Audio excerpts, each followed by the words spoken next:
She was there all along, hidden behind mistranslations, buried beneath patriarchal edits, scrubbed clean from the altar scrolls. Asherah, the consort of Yahweh. Yes, that Yahweh. The same singular God that monotheistic traditions built entire civilizations around once had a goddess wife, and ancient Israelites worshipped her with fervor. Archaeologists found her name carved right next to Yahweh's on 3,000-year-old pottery.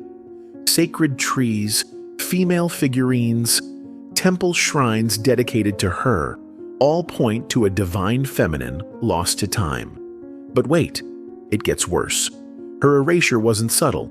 It was a deliberate theological purge. Asherah went from Holy Mother to banned idol faster than you can say golden calf. This isn't just about forgotten gods.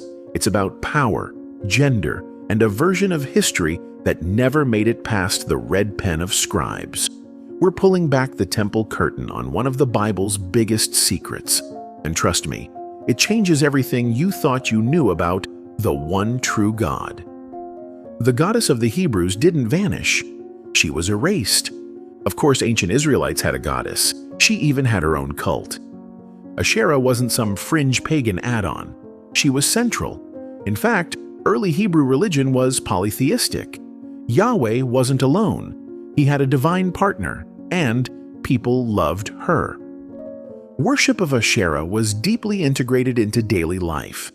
She was invoked in childbirth, harvests, and even in royal rituals.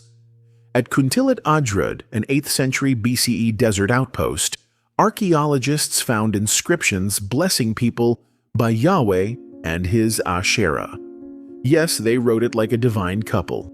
But like any bad breakup, this one got messy. Once monotheism got serious, Asherah became a problem. Centralized worship in Jerusalem didn't have room for Yahweh's significant other.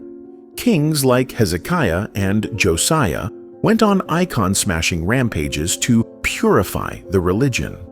Asherah's wooden poles, originally sacred trees tied to fertility and blessing, were torn down and burned. Her name was either omitted or twisted into a symbol of idolatry. The prophets didn't mince words.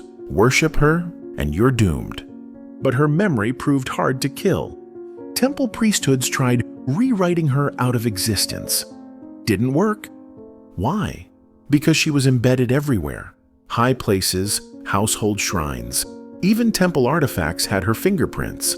Some scholars believe the cherubim over the Ark of the Covenant may have originated from iconography related to Asherah.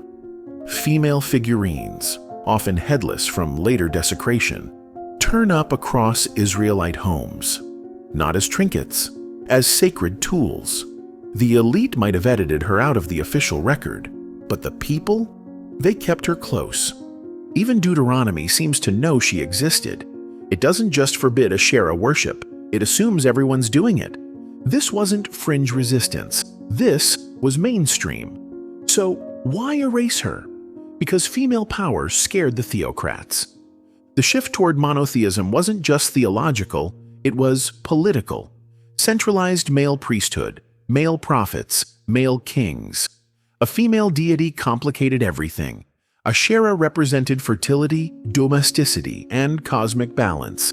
That was fine in Canaanite religion. But for Hebrew scribes crafting a unique national identity, not so much. So she got downgraded, demonized, and ultimately deleted. Her sacred poles were abominations. Her followers were accused of cult prostitution, the same playbook used for centuries to discredit feminine power. But her legacy didn't fully die. It morphed. Traces of Asherah survive in the strangest places. In some versions of the Book of Kings, Asherah poles are found inside Solomon's temple. Yes, the holiest site in Judaism. Some scholars argue that Mary, the mother of Jesus, inherited certain traits of Asherah. Virgin Mother, intercessor, divine feminine. Sound familiar? Even the symbol of the tree of life, often linked to Asherah, resurfaces in Christian iconography. So maybe she was never gone, just rebranded. But wait, it gets weirder. The earliest Hebrews weren't monotheists at all. They were henotheists. That means they believed in many gods, but worshipped one most. Yahweh emerged from this divine entourage. In early texts, El Elyon, the Most High, divides nations among his sons. Yahweh gets Israel. Guess who was El Elyon's consort? Asherah. So technically, she was the queen mother of all gods. Later redactors tried merging El with Yahweh, rewriting the family tree. But archaeological finds, like inscriptions at Khirbet el-Qam, still show people invoking both Yahweh and Asherah together. Imagine discovering the Bible's God had a mother-in-law, or that your ancestors used to pray to her. Asherah's story was too wild for canon, but too important to disappear. And her erasure tells us more about humans than gods. Because when religions evolve, inconvenient truths get buried, literally, beneath layers of theology and scorched earth edits. But dig deep enough, and the goddess re-emerges, not as a footnote, but as a central figure, one with temples, rituals, and a following that spanned centuries. And here's the kicker. This wasn't unique to Israel. Throughout the ancient Near East, gods had consorts. El had Asherah. Baal had a knot. Even Yahweh at one point had a partner. Monotheism didn't win because it made more sense. It won because it centralized control. No divine wives meant no competing narratives. The god became a bachelor, and the goddess became a heresy. But if you look at the bones, the artifacts, the texts too impolite for Sunday school, the picture is clear. Ancient Israelites weren't worshiping the god of fire and war alone. They were worshiping the divine feminine right beside him, and they got punished for it.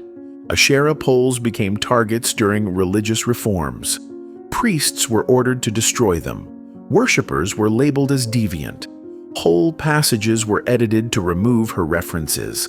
But they missed a few, like Isaiah 27:9, which references Asherim as objects needing purging, or 2 Kings 23:6, where Josiah burns the Asherah inside the temple. You can't burn something that isn't there, and you don't go that hard against a figure unless she's a threat. So what now? Well, the modern rediscovery of Asherah isn't about resurrecting ancient worship. It's about historical honesty.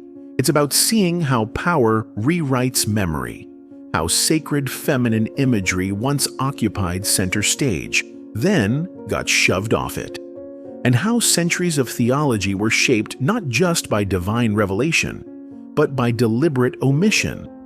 Yes, Yahweh had a wife, and her name was Asherah. And no, that changes everything.